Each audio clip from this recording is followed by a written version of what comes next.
राम राम, मैं गौरव कुमार आपका आपके चैनल पे स्वागत करता हूं। हम बात करेंगे Paras defence and space technology share limited के बारे में कि Paras defence and space technology share limited में क्या संभावनाएं दिख रही हैं और क्या नहीं।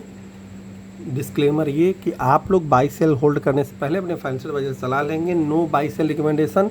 यहाँ पे जो भी चीज़ें बताई जा रही हैं वो केवल और केवल सुनने के पर्पज़ से बताई जा रही हैं, करने के पर्पज़ से नहीं। बाई सेल होल्ड करने से पहले अपने फाइनेंशियल एडवाइजर से सलाह लेना ना भूलें। 750 का लो इसी गिरावट में वो देखने को मिला है और 1945 का लाइफ टाइम हाई।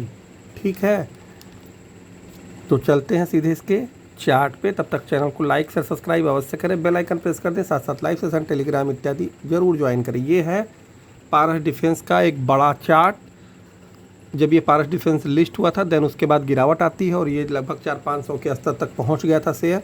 देन वहाँ से इसमें पुल बैक रैली बनती है, 800 के लेवल से फिर से एक करेक्ट होकर के 600 के आसपास आता है।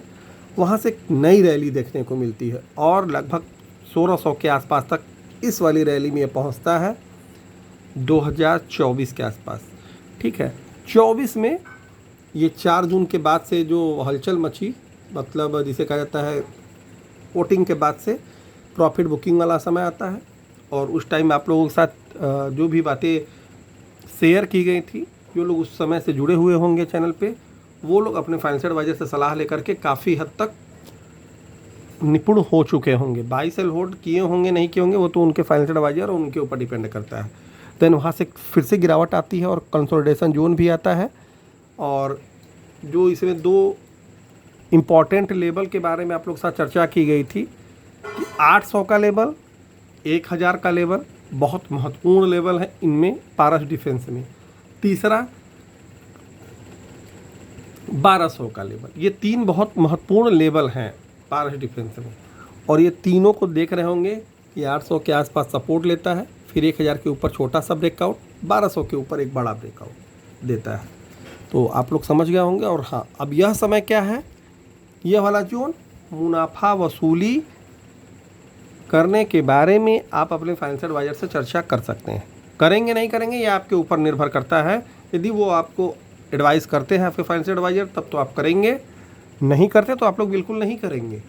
मैं पारस डिफेंस मेरे पास यदि रहता तो मैं अब तक प्रॉफिट बुक करके निकल गया होता इससे लगभग 60 to 70%। आप लोग बिल्कुल मेरी बातों को मत मानिएगा, बिकॉज मैं बाई सेल होल्ड की रिकमेंडेशन नहीं दे रहा हूँ। No buy sell hold recommendation. ठीक है, फिलहाल इसकी जो परिस्थितियाँ हैं वो यही कह रही हैं कि आप इसे फ़िलहाल वॉच लिस्ट में रखिए। हाँ, ऑर्डर्स इनको मिले हुए हैं ड्रोन बनाने के लिए। तो सुपर ट्रेडर वाले भैया लोग 1700 के बाद सुपर ट्रेडिंग वाले मोड में कुछ करने का विचार होगा तो अपने फाइनेंशियल एडवाइजर से सलाह ले लेंगे, नहीं तो 1400 से 1200 के लेवल का इंतज़ार करें। देखने के दृष्टिकोण से, बाई सेल करने के दृष्टिकोण से नहीं। बाकी अन्य कोई भी प्रश्न हो, न समझ में आ रहा हो तो उसे आप टेलीग्राम पे पूछ सकते हैं।